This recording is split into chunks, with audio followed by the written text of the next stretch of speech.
ठगबंधन के प्रत्याशी हैं वो तो नौटंकी करते हैं। इस पे क्या कहेंगे? योगी जी का भी एक रिसेंटली बयान है कि एक नमूना दिल्ली में है और एक लखनऊ में है। देश के अंदर दो नमूने हैं, एक दिल्ली में और एक लखनऊ में बैठते हैं।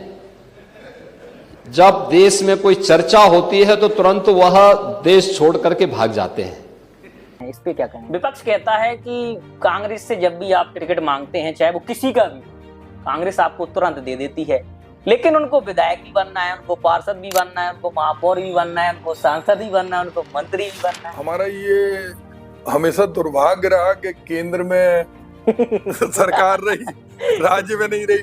राज्य में हम विधानसभा दोनों बार जीते, तो राज्य में दूसरी सरकार। दीपनान की गिरफ्तारी पे आप क्या कहेंगे? 2013 की एक घटना है थर्मल प्लांट की परीक्षा की, फिर इसके बाद आपका मामला कोर्ट पहुंचा, आपके साथ तमाम समर्थकों पे मुकदमा लिखा गया। देश को जोड़ने वाला नेता कौन है? राहुल गांधी, प्रियंका गांधी। के शायद चुनाव चल रहा था, काफी ट्रेंड में वो रही कि उन्होंने तो सिर्फ बूचड़ खाना खुलवाया। दीप जैन अपने जो बयान देते हैं उनमें बड़ा बचाव करते हैं कि किसी से कोई विवाद ना। नमस्ते, मेरा नाम है धर्मेंद्र, आप देखना शुरू कर चुके हैं द न्यूज तंत्र का नया कार्यक्रम पॉडकास्ट। और आज चर्चा के लिए हमारे साथ मौजूद है प्रदीप जैन आदित्य, जो कि पूर्व केंद्रीय मंत्री हैं। हमारी टीम ने भी छोटी सी रिसर्च की है, क्योंकि रिसर्च करना इसलिए इंपॉर्टेंट हो जाता है क्योंकि हम लोग लोकल में एक ही जगह रहते हैं, बार बार सेम क्वेश्चन हो जाते हैं और सेम थ्योरी हो जाती है तो लोग बोर होने लगते हैं। तो हमने थोड़ी सी इसमें सर रिसर्च की है। और इससे पहले कि आपका बहुत बहुत स्वागत है, बहुत दिनों बाद हम लोग बैठ रहे हैं। बिल्कुल बिल्कुल, बुंदेलखंड की माटी में आपने जन्म लिया, ये माटी का सौभाग्य धर्मेंद्र भाई। आप शुरुआत किया करो जय जय बुंदेलखंड से। जी बिल्कुल, इस बात का हम विशेष ध्यान रखेंगे, जय जय बुंदेलखंड से। रिसर्च ऐसी है कि कोई इसमें शेड्यूलिंग नहीं है कि हम क्या पूछ रहे हैं। पहला हमारी जो जानकारी में जो आया है कि ललितपुर आपकी ससुराल है, तालबेहट जी। उसके बाद भी आप 2024 में आप वहां से हार गए, क्या कहेंगे इस पे? देखिए, जनता ने तो अपनी बेपनाह मोहब्बत दी, अपना स्नेह दिया, और इसीलिए 2009 में हम जीते थे। लेकिन जो वोट चोरी है, क्योंकि ललितपुर ने तो पूरा जी जान से पलक पावड़े पे हमें बिठाला, ललितपुर हो या मेहरौनी हो जी। अब वो सिस्टम के कारण चुनाव हारे। और मैं ये मानता हूं कि ये मेरी हार नहीं है, जनता ने मुझे जिताया, गिनती में मैं हारा, तो उसमें ललितपुर वालों के प्यार मोहब्बत में कोई कमी नहीं। 2009 की एक बड़ी कहानी चलती है, आप विधायक से सीधा सांसद के लिए पहुंचे, पार्टी ने भरोसा जताया, राहुल जी एक लाइन आपको बोल के गए और उन्होंने अपने वादे पे वो खरे उतरे। वो वाकया आप बताइए, क्योंकि आप जब वहां पहुंचे तो शायद आपको वहां से, जहां शपथ चल रही थी, वहां से निकाल दिए गए, बाद में फिर पर्ची आई। क्या पूरा शुरू से पूरा इंसिडेंट सुनाइए। देखिए, राहुल जी को मैंने जैसा महसूस किया, एक असाधारण नेता है, क्योंकि मैं कभी दिल्ली नहीं गया, लखनऊ नहीं गया, और मुझे विधानसभा और लोकसभा की टिकट मिले। विधानसभा के बाद मैं लोकसभा नहीं लड़ना चाहता था, लेकिन ऊपर का आदेश था। मैं तो चाहता था हमारे गुरु श्रद्धेय श्री सुजान सिंह बुंदेला जी लड़े, लेकिन वो ऊपर आपस में जो भी तय किया गया, मुझे चुनाव लड़ाया गया। और जब राहुल जी झांसी की सरजमी पर आए तो लोगों ने कहा हम इनको जिता देंगे, तो आप क्या करेंगे? तो उन्होंने कहा कि नहीं, अगर आप इनको जिताएंगे तो हम इनको खाली नहीं बैठने देंगे, हम इनको एक जिम्मेदारी देंगे। और उन्होंने भारत सरकार के ग्रामीण विकास मंत्रालय में राज्य मंत्री के रूप में मुझे एक जिम्मेदारी दी। मैंने ये महसूस किया कि जब मैंने वहां प्रधानमंत्री जी और श्रीमती सोनिया जी का आशीर्वाद लिया शपथ के दौरान, तो बाद में राहुल जी से मैंने समय मांगा, तो उन्होंने पूछा, हमने कहा भैया आपसे मिलना है, तो उन्होंने कहा कभी भी मिल लेना पार्लियामेंट में।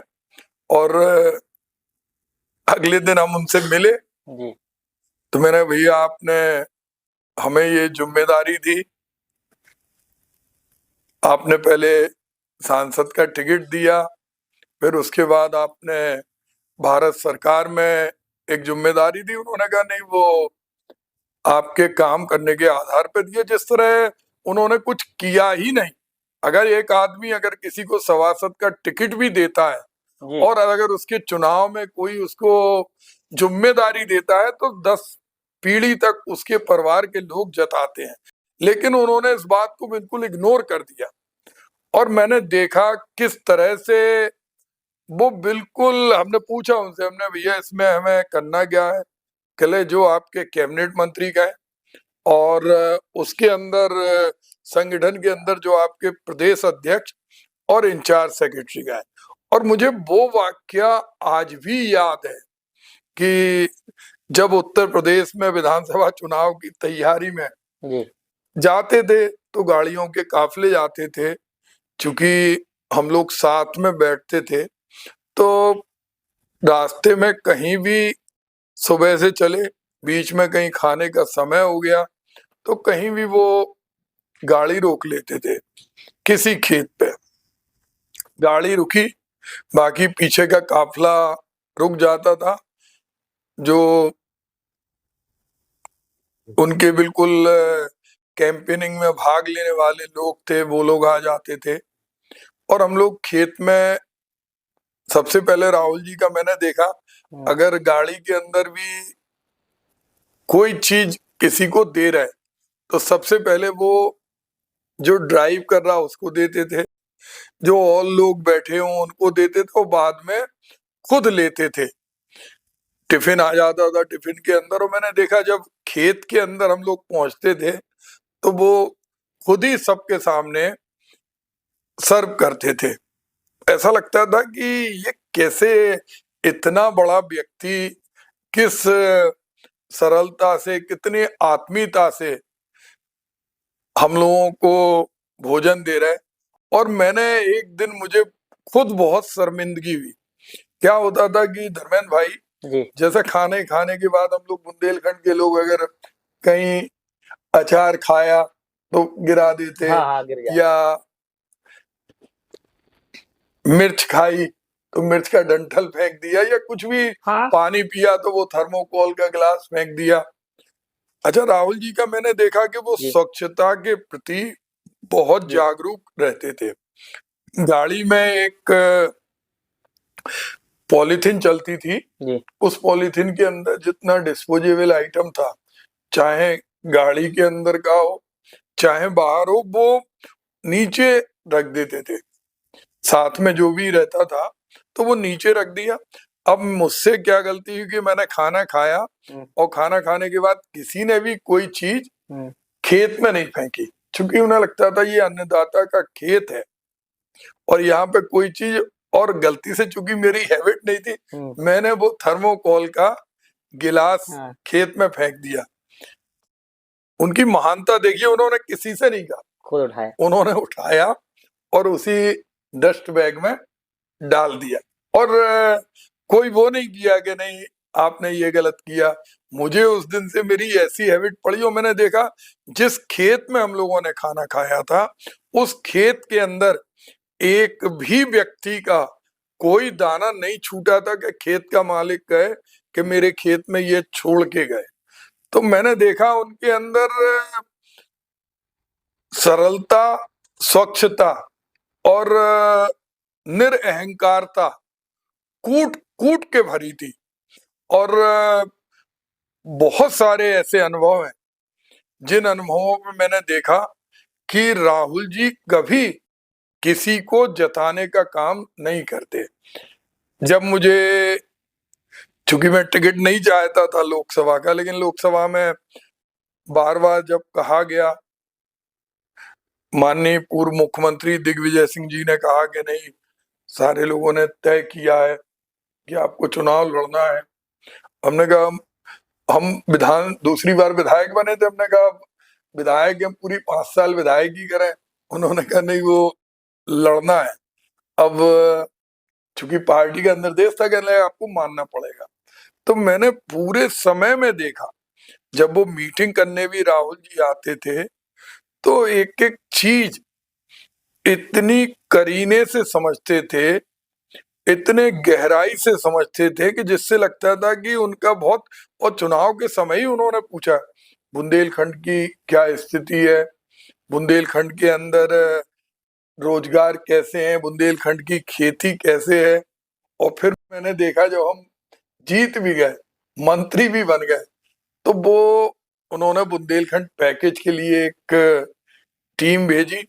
और चूंकि हमारे फेडरल स्ट्रक्चर में जो राज्य सरकारें कहती हैं वही काम केंद्र सरकार करती है, तो बुंदेलखंड पैकेज में जहां हमें कुएं मिले, तालाब मिले, डैम मिले, जी वहीं मंडियां मिली, वहीं हमें 7 केंद्रीय विद्यालय मिले, एम्स जैसा अपग्रेडेशन मिला, सैनिक स्कूल मिला, सेंट्रल एग्रीकल्चर यूनिवर्सिटी मिली, रेल लाइन कानपुर तक दोहरीकरण मिला, इलेक्ट्रिफिकेशन मिला, इतनी कोच फैक्ट, बहुत सारी चीजें मिली। और मुझे तो वो दिन याद आता है जी कि जब हम चुन के गए 2009 में, हम चुने, क्योंकि सारे लोगों का इतना स्नेह था कि पहली बार तो हम विधानसभा 2-2.5 लाख रुपए में जीत गए। हमारे जीजा जी कहने लगे भाई पैसा ऐसा, हमने कि हो जाएगा, कॉन्फिडेंस था, सब लोग लड़ा रहे थे। फिर दूसरी बार भी 50% से ज्यादा मत आए विधानसभा में, और जब लोकसभा लड़े तो तब भी लगा कि जनता लड़ रही, क्योंकि हम तो केवल झांसी के थे, हमारी जाति के वोट उंगलियों पे गिनने लायक हैं, गुंडे हमारे पास थे नहीं, और कोई भी बाहुबल नहीं था, एक ही बल था पैसा। कोई मध्यम वर्गीय परिवार में जन्मे हमारे 7 पीढ़ियों में कभी राजनीति नहीं रही, जी और पिताजी रेलवे ड्राइवर थे, तो वो ये लगता था कि हम कैसे भी इस माटी के लिए कुछ करें। क्योंकि पहले विधायक रहते हुए हमने आंदोलन किए, शहर कांग्रेस कमेटी के अध्यक्ष रहते हुए, तो मुझे लगता था कि मैं मंत्री बनने के बाद मैं कुछ कर सकता हूं। लेकिन जब शुरू में पहली हमें मालूम पड़ा कि शपथ हो रही, क्योंकि जिस समय तक मंत्री की मालूम नहीं पड़ता है, जी जी जब तक ये लगता है कि कौन बनेगा, हम उत्तर प्रदेश भवन में रुकने के बाद मैंने देखा बहुत सारे लोग जो चुन के काफी सांसद आए थे, 23 सांसद थे, तो सब लॉबिंग कर रहे थे। तो मेरे दिमाग में केवल लोग कहने लगे वो मंत्री बनेंगे, वो मंत्री बनेंगे। तो राष्ट्रपति भवन में एक अधिकारी हमारे परिचित थे, जी तो हम राष्ट्रपति भवन गए। तो राष्ट्रपति भवन में चूंकि सांसद चुन गए थे, तो हमने कहा कि हमें जो मंत्रिमंडल की शपथ होना है, तो उसमें कैसे हमारा प्रवेश। उन्होंने कहा जो सबसे पहले एक मंत्रिमंडल बहुत छोटा बना था, जिसमें प्रधानमंत्री और 6-7 मंत्रियों ने शपथ ली थी। तो हमने कहा इसमें, और मेरा लक्ष्य था कि मैं उन मंत्रियों से अपनी पहचान बढ़ाऊं, ताकि क्षेत्र में कुछ लेके योजनाएं आऊं। लेकिन उन्होंने मना कर दिया। उन्होंने कहा उस कार्यक्रम में वही जाएंगे जिनको शपथ दिलाई जा रही, उनके परिवार के लोग जाएंगे। गेट पे रोक दिया था आप? गेट पे रोक दिया था आप? हाँ, उन्होंने कहा नहीं, राष्ट्रपति भवन में उन्होंने मना। हम मन में सोच के आ गए कि चलो वो शपथ ले लेंगे, अपनी भारत सरकार के मंत्री से जान पहचान हो जाएगी, तो हाँ, मुलाकात हो जाएगी लोगों से, कुछ काम कर लेंगे। लेकिन बाद में जब मैं विधानसभा से रिजाइन करके आया, चूंकि दोनों जगह से चुन गया था, तो विधानसभा से जब मैं लौट रहा था तो ओरई के पास लगातार फोन आ रहा था जी। अब चूंकि इतने सारे बधाई के फोन थे और कोई बहुत महंगा फोन नहीं था, बैटरी उसकी चली गई, तो हमारा एक जो गनर था उसके पास भी फोन आ गया, साहब प्रधानमंत्री निवास से फोन है जी। तो फोन मैंने, तो प्रधानमंत्री जी ने मुझे बधाई दी, मैंने उनको सादर चरण स्पर्श बोला। उसके बाद उन्होंने कहा कांग्रेस प्रेसिडेंट आपसे बात करना चाहती है, तो मैंने कहा दे दीजिए। तो मैंने उनसे बात की, तो उनको भी मैंने प्रणाम किया चरण स्पर्श बोला और मैंने कहा, कहने लगे आपको राहुल जी ने कहा है कि आपको बुंदेलखंड के विकास के लिए जिम्मेदारी दिलवाना है।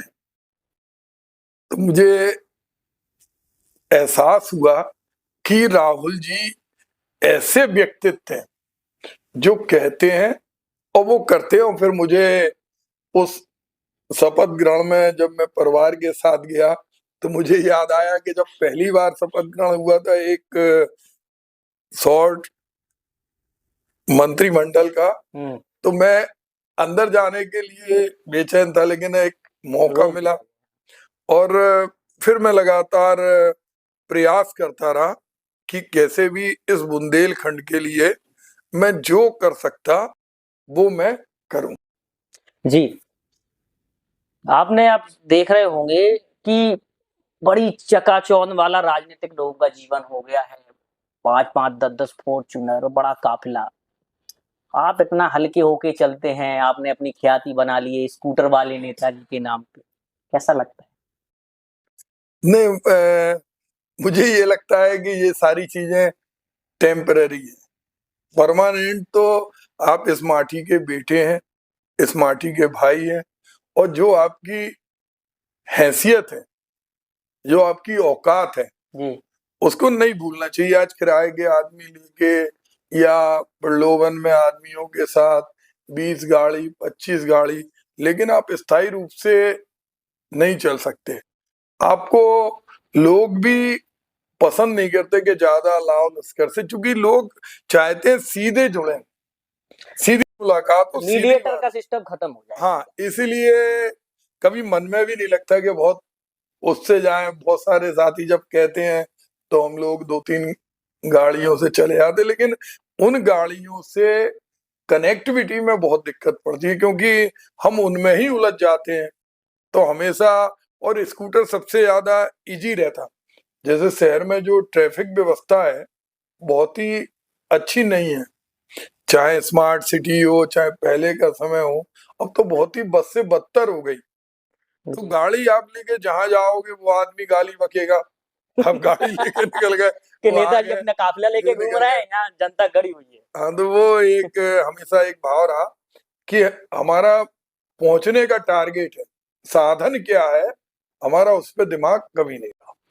प्रदीप जैन ने खाना परोस के आम लोगों को खिलाने का, चाहे वो पत्रकार साथी हो या दूसरे लोगों, क्योंकि हमने देखा है कई कार्यक्रम आपके अटेंड किए हैं, आप खुद से ही लोगों को खाना परोस के खिलाने लगते हैं। ये लगता नहीं कि मैं एक डिग्निटी मेंटेन कर रहा हूँ और क्या ये मेरे लिए सही नहीं, मैं अपनी औकात कभी नहीं भूलता। जी, एक आम आदमी जनता के वोट से कुछ भी प्रतिनिधि बनता, जी, सांसद बनता, विधायक बनता, उसकी इतनी हैसियत नहीं होती कि वो खुद से कुछ बन जाए।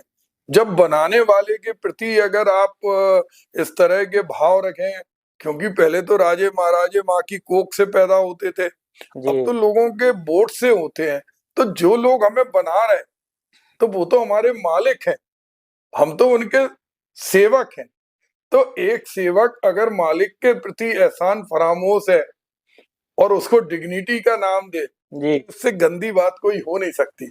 टाटा, बिरला, डालमिया, कोई बड़े से बड़ा उद्योगपति भी चुनाव लड़ता है तो वोट की मांग करने जाता है, बस्ती हो झोली फैला के मैं ये कर दूंगा, मुझे वोट दे दो, हाथ जोड़ता है, पैर पड़ता है।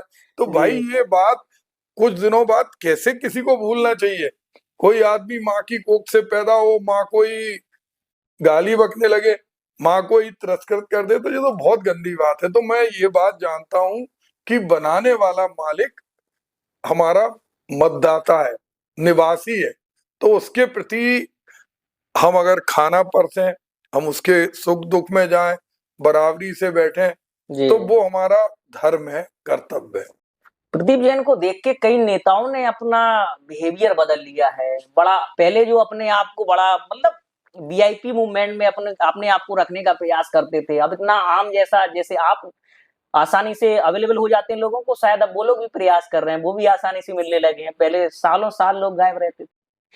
अब लोगों को शैली भी ये होना चाहिए, और देश में चूंकि राजनीति कोई पेशा नहीं है कि हम पैसे के बल पर अपना लाव लश्कर बढ़ा लें, जनता से दूर चले जाएं, गाड़ियों में काफिला बना के निकले और कोई मिलने आए तो बंगले से या घर के बाहर निकाल दें, तो वो तो गलत है। और परिवर्तन होना ही चाहिए, आम आदमी को आम तरीके से रहना चाहिए। विपक्ष कहता है कि कांग्रेस से जब भी आप टिकट मांगते हैं, चाहे वो किसी का भी हो, कांग्रेस आपको तुरंत दे देती है, लेकिन उनको विधायक भी बनना है, उनको पार्षद भी बनना है, उनको महापौर भी बनना है, उनको सांसद भी बनना है, उनको मंत्री भी बनना है। देखिए, विपक्ष के आरोप और हमारे चाहने वाले जो पार्टी के लोग हैं जी उन सारे लोगों को मालूम है, मैं जब विधानसभा लड़ा और जीता, 25 साल बाद कांग्रेस का विधायक चुना गया। जी जी उसके बाद दूसरी बार मुझे टिकट दिया गया तो हाईएस्ट वोट आए और 50% से ज्यादा मत आए, सारे प्रत्याशियों की जमानत जब्त हुई। उसके बाद मैं सांसद बना और सांसद बनने के बाद पहली बार मैं जीता। उसके बाद स्थितियां प्रतिकूल दिखाई नहीं दे रही थी, हमारे बहुत से साथी चले गए, उन्होंने कहा नहीं लड़ना है 2014 का। जी चूंकि मैं कभी टिकट मांगने नहीं गया, मैंने हमेशा कार्यकर्ता समझा, लेकिन ऊपर का जो आदेश हुआ उसका मैंने पालन किया, उन्होंने टिकट दिया। हम उसके बाद पूर्व मंत्री के जी हम नहीं, मैं इसको डिटेल में बताऊं। जी फिर उसके बाद मुझसे पूछा गया 2014 के बाद 17 में 2009 का चुनाव आया, जी 2009 का उपचुनाव आया। हमसे कहा गया कि आप अपने परिवार में अपनी धर्मपत्नी को, या हमारे एक साथी आरपीएन सिंह जी ने अपनी माँ को लड़ाया था, जी उन्होंने कहा माँ को लड़ा दो, कहले आप जीत जाएंगे क्योंकि आपका अच्छा सकारात्मक हुआ। हमने कहा हमारे घर में कोई राजनीति को हम ये अन्याय नहीं होने देंगे। 2009 में कोई उपचुनाव नहीं लड़ा। फिर 17 में विधानसभा का चुनाव आया तो मुझसे कहा गया कई हमारे बड़े नेता जतिन प्रसाद जैसे लड़े, मैंने कहा नहीं, मैं लोकसभा लड़ा, मुझे नहीं लड़ना है। फिर उसके बाद 2019 का चुनाव आया लोकसभा का, तो मुझसे कहा गया, मैंने कि देखो मैं एक बार चुनाव हार चुका, मुझे अभी नहीं चुनाव नहीं लड़ना है।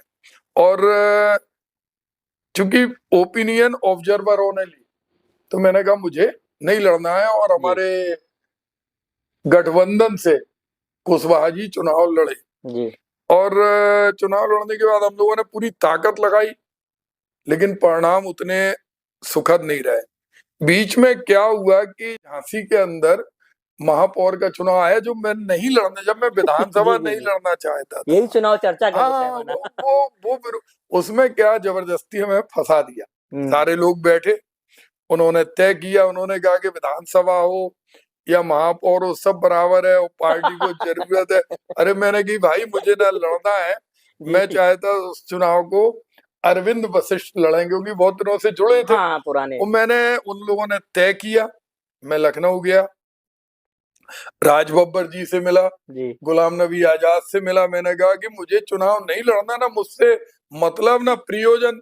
जी जी ऊपर वालों ने कहा भाई जब नीचे 30 लोग बैठे, सारे प्रमुख लोग, और हमने कहा आप इनको अरविंद वशिष्ठ जी को लड़ा दीजिए, कह ले नहीं वो आप तय नहीं करेंगे।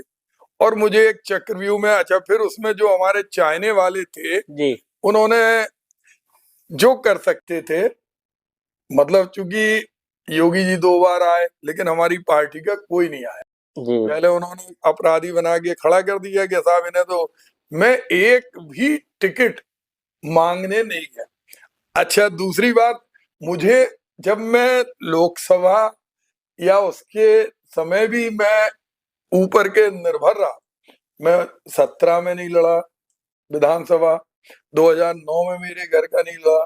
तो ये कहने वाले लोग जो हमारे बहुत चाहने वाले हमारी पार्टी में है जी और जो हमेशा हमें फूलों से घायल करते हैं उनके फूल हमें चुभते रहते हैं। उस वो चक्रव्यूह में चाहे आके फंसना पड़ा। जीते हो चाहे हारे हो, तो वो फूलों से घायल करते थे। तो वो उनका एक ही लक्ष्य रहता था कि इनकी लकीर को काटो, जबकि मेरा हमेशा एक चीज रहता था कि कोई गुट नहीं, अपनी लकीर बड़ी करो।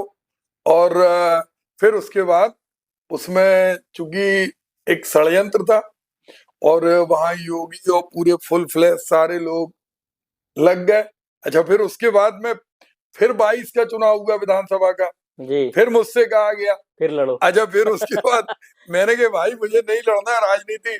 24 में भी मेरी कोई इच्छा नहीं थी, हाँ, क्योंकि अपन जितने चुनाव लड़े, 3 चुनाव लड़े, फिर डॉक्टर बीलाल को महापौर झांसी में हम लोगों ने, उसके पहले बिलाटिया जी को भी अच्छे वोट मिले, तो मेरा लक्ष्य कभी अपने ऊपर स्व केंद्रित नहीं रहा कि लड़ना नहीं लड़ना। मुझे अब लड़ाया पिछली बार पार्टी ने और सबने स्नेह किया, और मैं ये मानता हूं कि वो चुनाव तो जीत का चुनाव था, और उसमें जो कुछ भी हुआ, चूंकि बाद में कहने का कोई मतलब नहीं है, और उस कारण से मऊरानी विधानसभा से जीते भी, झांसी से भी 1 लाख से ज्यादा वोट आए।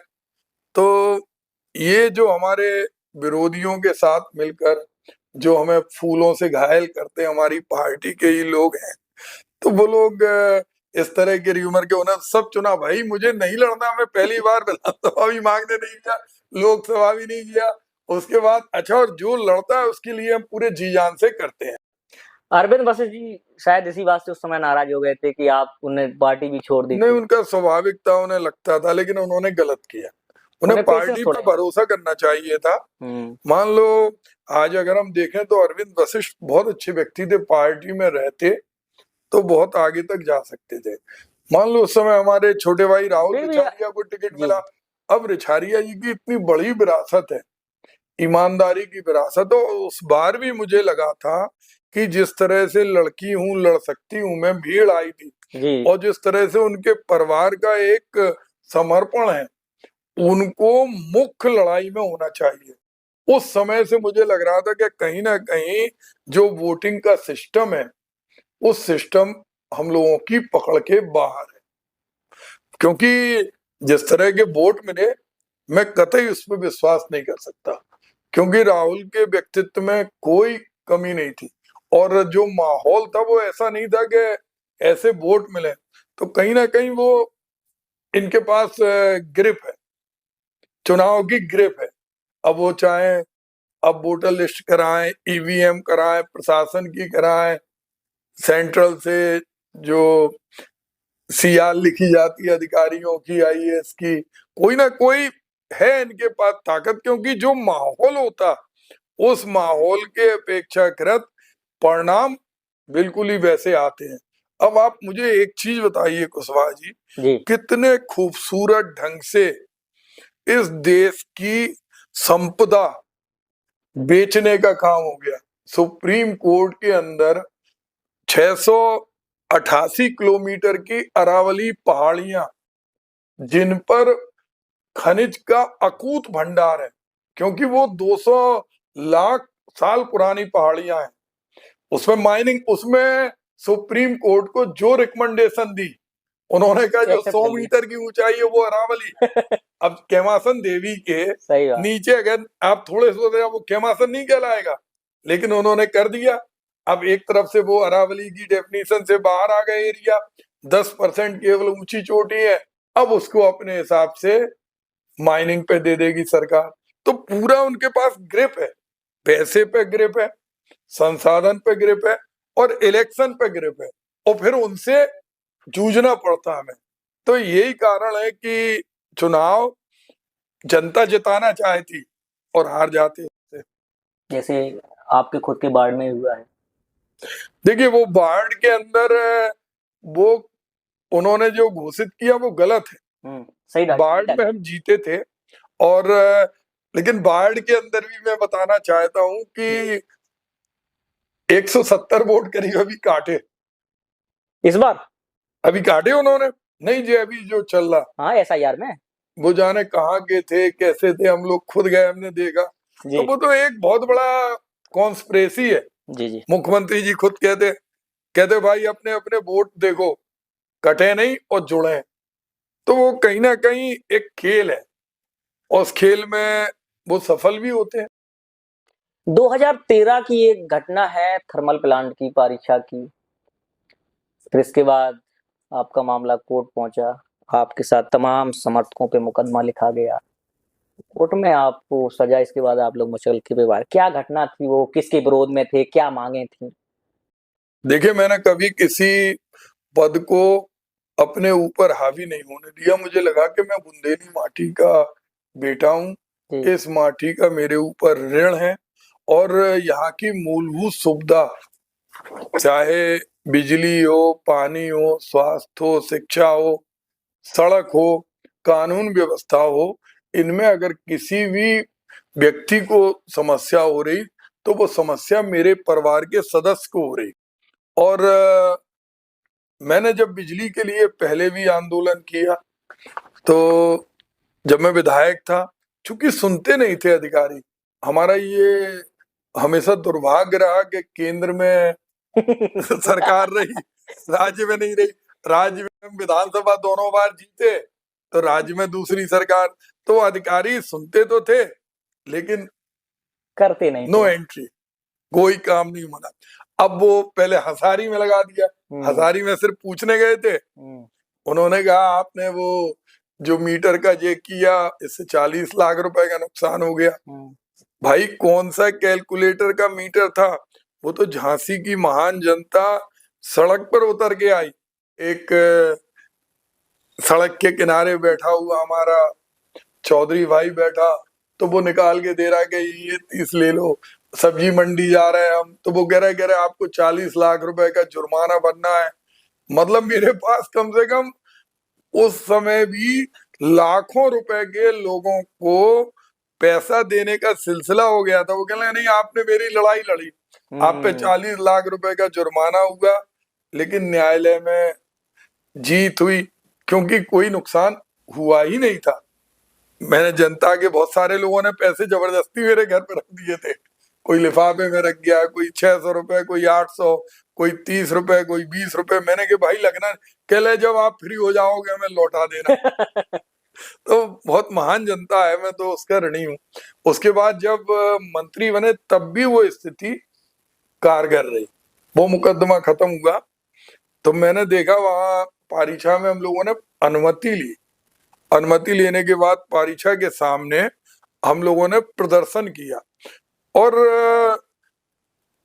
प्रदर्शन के बाद कुछ लोग सड़क की तरफ गए हों, जो कुछ भी हुआ, कहीं से मेरी उसके अंदर स्पष्ट सहभागिता नहीं दिखाई दे रही थी और कोई तोड़फोड़ नहीं हुई, कोई मारपीट नहीं हुई।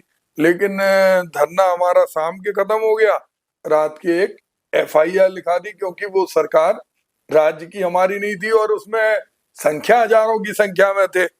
अब लिखा दिया तो उसके बाद फिर वो मुकदमा चला, तो ट्रायल के अंदर सब लोगों ने स्वयं कहा कि नहीं, इनकी कोई गलती नहीं है, ना कोई एम्बुलेंस वाले ने रिपोर्ट लिखाई, ना दुकानदार ने, नक्शा नजरी में, सारी चीजों में। और हमारे अधिवक्ता विवेक भाई ने भी बहुत अच्छी बहस की और वो सारी चीजें। लेकिन अब विधि का विधान था, सजा बोल दी और पहली सजा बोलने के साथ साथ मैक्सिमम जुर्माना कर दिया। हमें उस बात का दुख नहीं है, मुझे सजा बोली, कोई बात नहीं, हम माँ की सेवा में है, बुंदेलखंड की माटी की सेवा में है। लेकिन मेरे आंसू फूट पड़े, वो लोग जिनसे कोई मतलब नहीं था उन्हें भी वही सजा दे दी। ऑन कैमरा आप रो रहे थे? हाँ, हमसे तो इतना बुरा लग रहा था कि मुझे फांसी पे लटका देते, लेकिन इनका क्या मतलब था? मेरे भतीजे को वो जुबिलाइन था, उसको भी, तो वो एक थोड़ा सा अंदर से, मतलब उसे हम चाहते भी तो हमारे आंसू रुक नहीं रहे थे। मुझे लग रहा था कि ठीक है भाई, हम पे हो जाए लेकिन बाकी लोगों पे नहीं होना चाहिए। तो वो एक सपा शासन पे आप पे मुकदमा लिखा, सपा शासन। हाँ, इसके बाद आप सपा के समर्थक, एक बहुत मतलब सबसे बड़ी पार्टी है।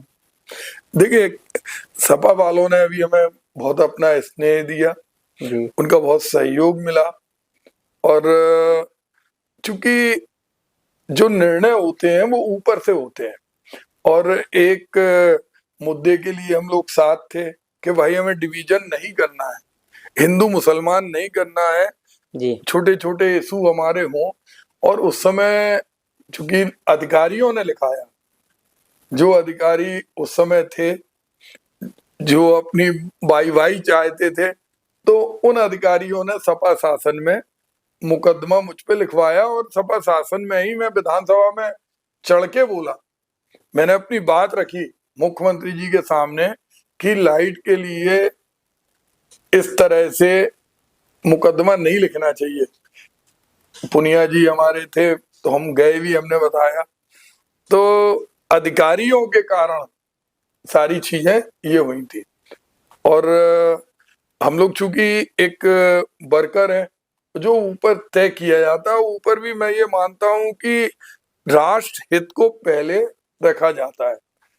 हमारी जो रीति और नीति है आजादी से लेके आज तक, एक तो राजा का धर्म नहीं होता, राजा सारे जाति धर्म संप्रदाय के लोगों को एक नजर से देखता है। पंडित जवाहरलाल नेहरू ने जब देश की आजादी हुई तो उन्होंने सम्राट अशोक के 12वें शिलालेख से धम्म का चिन्ह लिखा। वो चिन्ह लेने के बाद उन्होंने संविधान सभा की मीटिंग में एक दिन पहले उसका उल्लेख किया कि सम्राट अशोक का ये जो धम्म का चक्र है, ये इस बात का प्रतीक है कि सारे जाति धर्म संप्रदाय सब समान है, राजा की नजर में एक से होते हैं, कोई छोटा बड़ा ऊंचा नीचा नहीं होता, और इसीलिए वो राष्ट्रीय ध्वज में धम्म का चिन्ह है। तो मैंने हमेशा ये चाहा कि सारे जाति धर्म के संप्रदाय को एक नजर से देखने वाले लोगों से अगर हमारा नेतृत्व कोई तालमेल कर रहा तो वो राष्ट्र हित में है।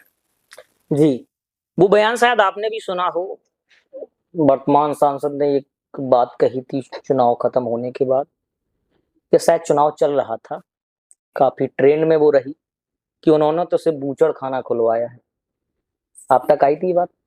आई थी, बोलते हैं, देखिए वो हमारे अच्छे मित्र हैं, चुनाव का समय था, वो भी जानते हैं इस बात को। आज भी जो हमारी सेंट्रल एग्रीकल्चर यूनिवर्सिटी आजाद हिंदुस्तान की पहली यूनिवर्सिटी है, उसमें वो स्वयं कई बार गए, सैनिक स्कूल के अंदर कई बार गए जी। वो मेडिकल कॉलेज जो सुपर स्पेशलिटी हमने गुलाम नबी आजाद से बनाया उसमें गए, कोच फैक्ट्री में गए, उस ट्रेन में बैठे जो झांसी से कानपुर दोहरीकरण हुआ, फोन पे आपकी बात होती है उनसे? हाँ उस समय होती थी, कोई उनसे हमारी व्यक्तिगत वो नहीं है, चूंकि अब वो उन्हें लगता था और इस तरह की बात तो उन्हें बोलने से लगता था कि इससे कोई लाभ होगा।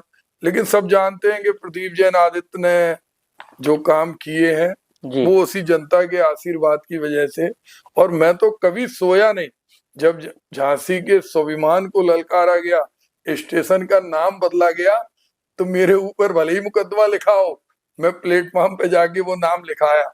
और आज भी जब प्लेटफॉर्म तोड़ा जा रहा जी, नया बना 1889 का निर्मित हुआ हेरिटेज बिल्डिंग, जिसको आप तोड़ नहीं सकते, आप अंदर सुविधाएं दीजिए, 500 की जगह 600 करोड़ रुपए दीजिए, लेकिन ठेकेदार को लाभ पहुंचाने के लिए आज एक्सीलेटर लगे, हर दिन खराब हो जाते, लिफ्ट खराब हो जाती, हर 1 महीने में प्लेटफॉर्म टूट जाता, जो मेन गेट है दिव्यांग जहां से जा सकते, बरसात में भीगते हुए जाते थे, उस पे कोरोना के समय से ताला लगा, ब्रिज बंद कर दिए जाते। आप उनको दूर करो, नया बनाओ जिसमें हमारे बीकर सेक्शन है, कुली है, ऑटो वाले हैं, उन्हें बाहर बैठने को जगह मिले, उनको चाहे जब आरपीएफ जीआरपी वाले मार के भगा देते, कुलियों को भीगते हुए में बाहर खड़े रहते, लेकिन हेरिटेज बिल्डिंग को मत गिराओ। आगे का जो लुक है, कोई किले को कहीं भी बदलता है, कैसा भी किला हो, आर्कियोलॉजी का आप पहाड़ तोड़ रहे, आप एएसआई की बिल्डिंग तोड़ रहे, बॉम्बे बीटी कितना साल पुराना है, और बॉम्बे में क्या पैसा नहीं रहा, रेल मंत्री बॉम्बे से रहे, लेकिन कभी उसका स्वरूप बदला गया। लेकिन यहाँ ठेकेदारों को लाभ पहुंचाने के उद्देश्य से कि प्लेटफॉर्म टिकट महंगा हो और एक दिखाने के लिए आज वो कर रहे हैं। मैं कह रहा कि बाहर का आप स्वरूप वही रखो, स्टेशन के अंदर का सारा बदलो ना, बाहर की बिल्डिंग में तो कहीं कोई दरार नहीं है, ये बहुत बड़ा अन्याय है। जी, एक ह्यूमर चलता है उस, वो इसलिए आपसे क्लियर करना चाहते हैं कि कितना वो सही है। बीच में आपकी कभी इच्छा ज़ाहिर हुई थी, आपको ऑफ़र आया था एक मतलब भारत के एक बड़े दल का, क्योंकि जब उस समय आपने कई चुनाव नहीं लड़े, कांग्रेस का भी वो टाइम नहीं चल रहा था। आपको ऑफ़र आया कि आप ये दल जॉइन कर लें और शायद आपने अपनी सहमति जता दी थी, आपकी पत्नी ने आपको फिर नहीं नहीं नहीं, मैंने कभी सहमति नहीं जताई, ना मेरे किसी घर वाले कभी। अब वो तो क्या इंसिडेंट था, कुछ था ऐसा? अरे वो तो राजनीति में आते रहते, उसका कोई बहुत मतलब नहीं है। मेरे मन में एक बात जरूर है हुँ, कि बुंदेलखंड प्रांत बनना चाहिए। हम देखते हमारे मित्र हैं भानु साय जी, जी, लग अपना रहे थे। सब कुछ दांव पे लगा दिया, जीवन और मृत्यु के बीच में झूलते रहते, घर की जायदादें मिटा दी, लड़ते रहते। चूंकि एक जुनून है, सत्येंद्र पाल सिंह अच्छा खासा आराम का जीवन जी सकते, लेकिन लड़ाई उनकी जारी है। हरीश कपूर टीटू ने 5,000 लोगों के प्रदेश की राजधानी में केस अर्पण किए। राजा बुंदेला भले ही आज बुंदेलखंड परिषद में वहां गए, लेकिन बुंदेलखंड को नहीं भूले। हरिमोहन विश्वकर्मा, डॉक्टर बाबूलाल तिवारी आज भले ही एमएलसी बन गए, लेकिन बुंदेलखंड उनके अंदर है। दिनेश भार्गव और सारे लोगों को प्रेरणा अगर किसी ने दी है तो वो हमारे स्वर्गीय शंकर लाल मल्होत्रा जी ने। और मैं तो ये चाहता हूं कि स्वर्गीय शंकर लाल मल्होत्रा जी की इस सरकार को एक प्रतिमा जरूर लगवाना चाहिए, क्योंकि उन्होंने बुंदेलखंड की अलग जगाई।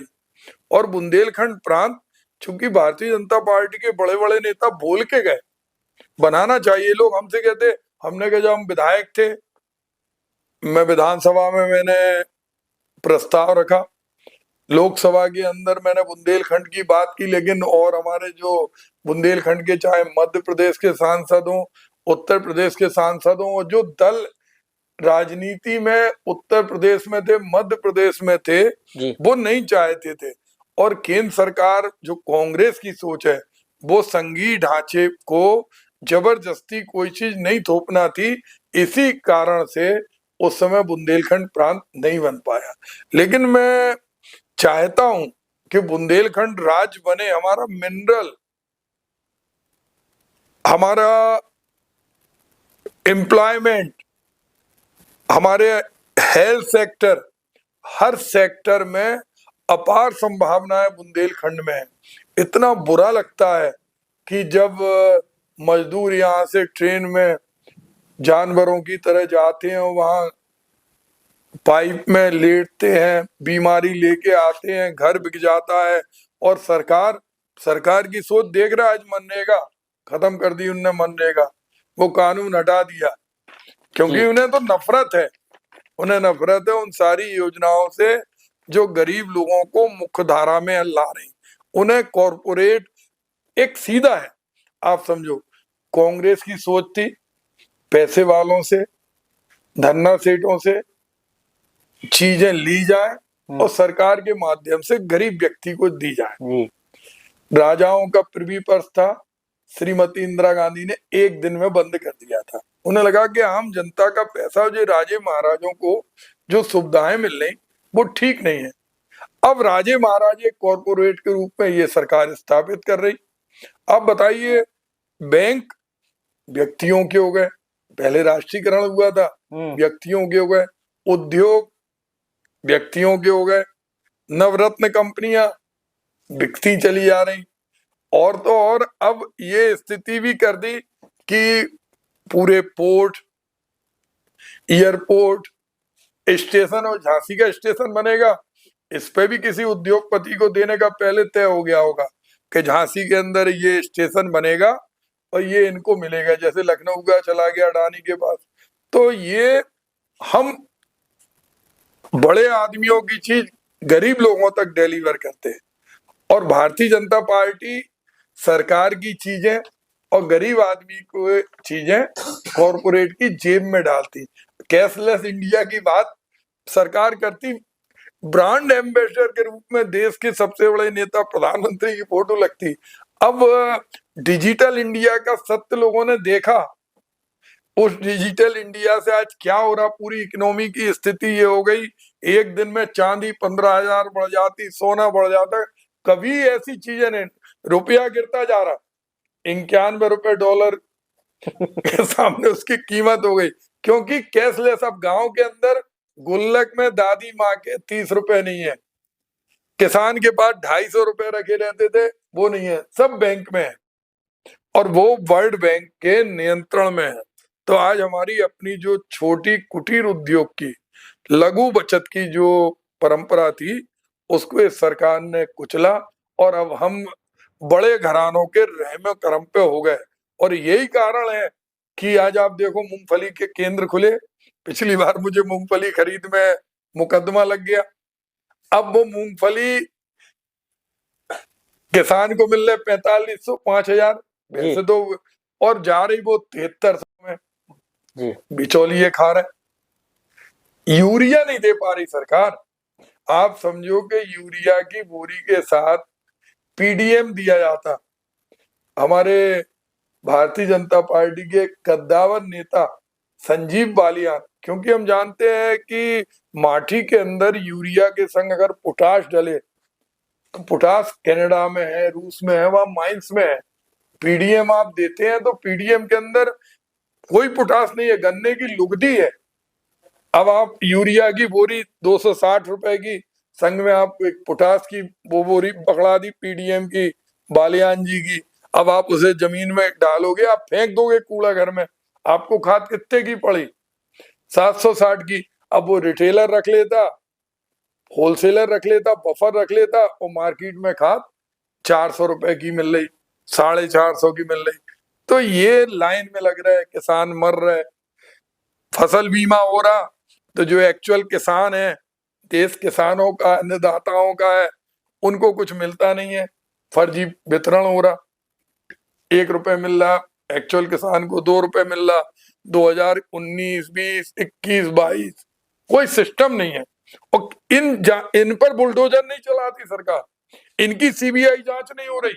ये गरीब का पैसा खा रहा है, क्योंकि खाने वाले अमीर लोगों की इंश्योरेंस कंपनी है। इंश्योरेंस कंपनियों को दिया जाता कि भाई आप खाओ, गरीब आदमियों का पैसा खाओ। आप ऐप खोल के देखो कितनी बुरी चीज है। हजारों ऐप ऐसे हैं जो रिजर्व बैंक से अप्रूव्ड नहीं है, चल रहे हैं उन पे आप लोन लो, आप 6000 रुपए कहोगे, अभी आपके इसमें विज्ञापन आएगा, और 6000 की जगह आपको 2500 3000 रुपए मिलेंगे। अगले दिन 6000 आप इनके वापस करो, नहीं करो तो जो आपने रेफरेंस नंबर आधार दिया होगा उन पे फोन आने लगते। आप पुलिस के पास जाओ, वो कहेंगे साइबर वालों के पास जाओ, साइबर वालों के पास जाओ, वो कहें इसकी तो बड़ी जांच होना चाहिए, बड़ी जांच के लिए रिजर्व बैंक के पास जाओ, वो कहेंगे हमने इनको अप्रूव ही नहीं किया। अरे भाई, देश आपका है, एक एक युवा इस समय हताश और कुंठित है। जैसे किसान क्रेडिट कार्ड से किसान ग्रसित है, आपके इन ऐपों से जो पैसा है, हजारों ऐप हैं जिनमें हर आदमी को फंसा लिया जाता है। एक एक दिन में 20-20 मैसेज आते, लीगल धमकी दी जाती, और 5000 के 30,000 रुपए वसूले जाते। मैं आपके माध्यम से एक चीज और धर्मेंद्र कहना चाहता हूँ, मैं ऐसे युवाओं को जानता हूँ, बाजार में खड़े, उन्हें पार्टी में जरूरत थी, उनका आधार कार्ड उन्होंने लिए वहां पैसे, और उन्होंने कहा आप अपना भेज दिया, उन्होंने व्हाट्सएप से उनकी फोटो ले ली। अब फोटो लेने के बाद क्या करते, वो जो रेफरेंस के आपने नंबर दिए उससे न्यूड बना के फिर वो भेज देते कि भाई ब्लैकमेलिंग शुरू।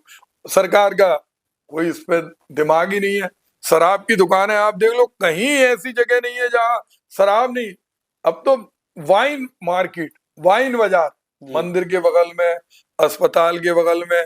गाय माता की स्थिति है कि गौशाला के नाम पर क्या नहीं हो रहा है, ठंड में कुकड़ के मर रही, उन्हें दबना दिया जाता, उन्हें गाड़ दिया जाता। कभी आप गाय माता के नाम पे कॉल सेंटर में बात करिए, कोई एम्बुलेंस नहीं है, घायल गाय पड़ी रहेगी जी। तो ये जो सिस्टम है, मैं तो मुख्यमंत्री जी से चाहूंगा कि वो भी एक संकल्प पारित करवा दें कि बुंदेलखंड अलग राज्य बने। भाई, हम लोग बड़ी चीज में नहीं पढ़ना चाहते, हम चाहते एक छोटा राज्य बने, राज्य की व्यवस्थाएं हम लोग सब लोग सारे दल के लोग मिल बैठ के कर लेंगे। इतने बड़े राज्य में ना गाय सुरक्षित है, ना गंगा सुरक्षित है, ना उद्योग है। आप बताओ, नेशनल मैन्युफैक्चरिंग जोन में तमंचे चिटपिटी क्या बनता है। हमने उसको नेशनल मैन्युफैक्चरिंग जोन में आनंद शर्मा से अप्रूव कराया था, उसको आपने डिफेंस कॉरिडोर में विकसित किया। आज कितने साल हो गए, चारा उगरा, मंडियों में जुआ खेला जा रहा, सारी मंडी जो बुंदेलखंड पैकेज से बनी थी सारी खाली रही। धर्मेंद्र भाई, तो अब जिस सरकार का काम है, आप इतने दिनों से मुख्यमंत्री, आपको नहीं दिख रहा कि भैया इन मंडियों का उपयोग करो, ये आपका पैसा है, जनता की खून पसीने की गाड़ी कमाई का पैसा है, इसमें किसी को श्रेय नहीं जा रहा कि ये राहुल गांधी ने बनवाई। स्टेट गवर्नमेंट ने रिकमेंड की कि किसान को यहाँ नहीं आना पड़ेगा, वहीं आप खरीदिए, लेकिन वो सब मंडियां, कोई गेट उखाड़ के ले जा रहा, कोई दारू पीता है, कुछ नहीं, उसमें स्टाफ ही नहीं है, तो बहुत विकट स्थिति है। जी सर, ये अब वन लाइन क्वेश्चन है, कुछ आपको शॉर्ट में देने की, कुछ समय का थोड़ा अभाव है, क्वेश्चन थोड़े ज्यादा हैं। दीपनान की गिरफ्तारी पे आप क्या कहेंगे? देखिए, सारे लोगों ने देखा है कि किस तरह से सत्ता का दुरुपयोग होता है, ये दुरुपयोग नहीं होना चाहिए। जी, अब इसमें जो कुछ हम लोगों ने वन मतलब कि हाँ और ना में कुछ क्वेश्चन हम लोगों ने इसमें टीम ने डिसाइड किए हैं और आपको इसमें बताने हैं कि इसमें हाँ हाँ हाँ ना में जवाब देने हैं। कांग्रेस ने बुंदेलखंड को मुद्दा बनाया या सिर्फ भाषण? कांग्रेस ने बुंदेलखंड की आत्मा को छुआ और बुंदेलखंड के लिए समर्पित रूप से काम किया। क्या कांग्रेस अब भी 90 के दशक की राजनीति में फंसी है? कांग्रेस हमेशा से देश के लिए जो भी आगे विकास का दौर है उसमें रही है, रहेगी और आगे भी जाएगी।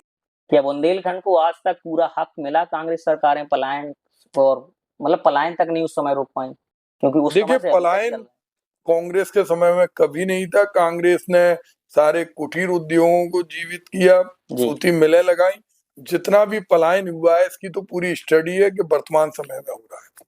क्या कांग्रेस चुनाव की पहली सक्रिय रहती है?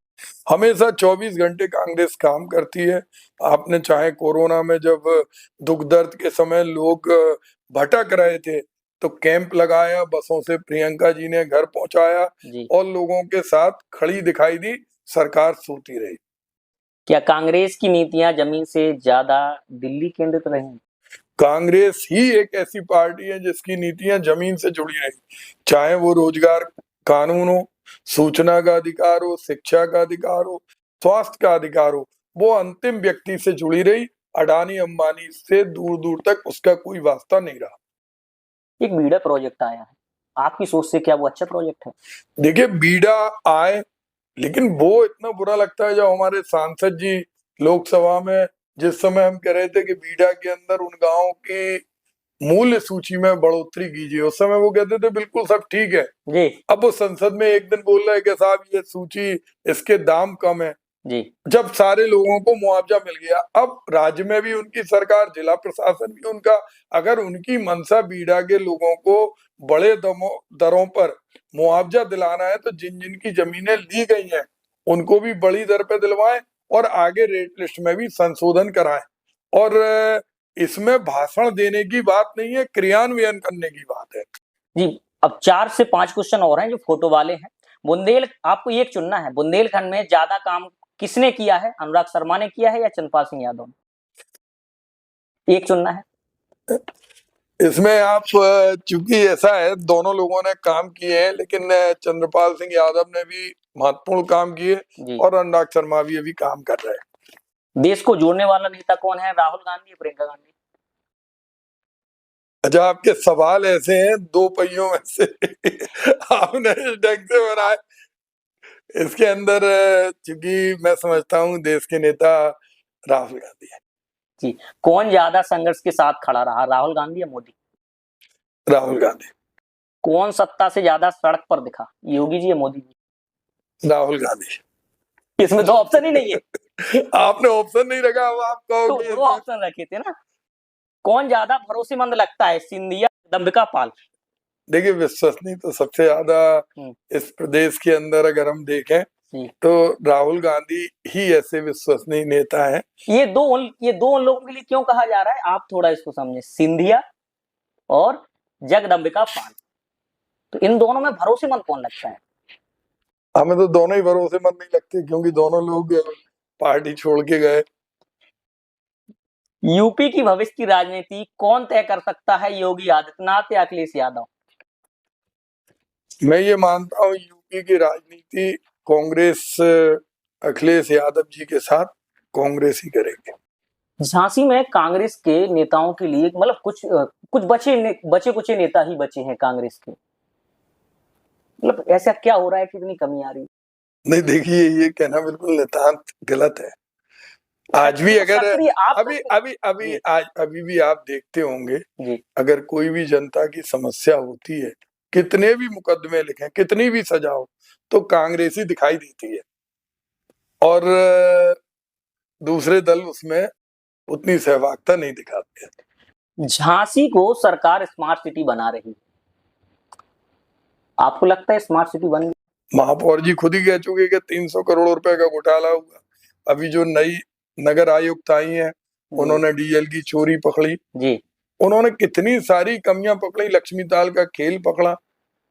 सिर्फ खाने पीने के सिस्टम में जिस स्मार्ट सिटी के अंदर कूड़ा घर, सॉलिड वेस्ट मैनेजमेंट एक्ट के अनुसार नहीं बना, आबादी के बीचों बीच बना, उन नागरिकों के हैंडपंप के पानी के अंदर प्रदूषित पानी आ रहा, जिसने पीने के बाद उन्हें कैंसर और टीबी बहुत सारी बीमारियां भविष्य में होंगी। बिजौली में उसको वो नहीं बना पा रहे। वो स्मार्ट सिटी कैसी?